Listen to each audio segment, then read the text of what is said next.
ఈ 25 నామాలు ఎక్కడ చెప్తున్నాడో అక్కడ సహస్రం చెప్పినంత శక్తి మీకు కలుగుతుంది. అంత గొప్ప నామాలు నేను చెప్తాను, మీరు కూడా చెప్పండి.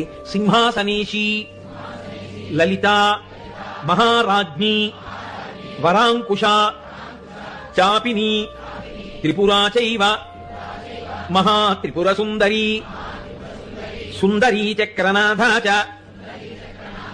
సామ్రాజ్ఞి, చక్రిణీ తథా చక్రేశ్వరి, మహాదేవి, కామేశి, పరమేశ్వరి, కామరాజ ప్రియా, కామకోటిక, చక్రవర్తిని, మహావిద్య, శివానంగవల్లభ, సర్వపాటల, కుళనాథ, ఆమ్నాయనాథ, సర్వాంనాయ నివాసిని, శృంగారనాయికా చేతి,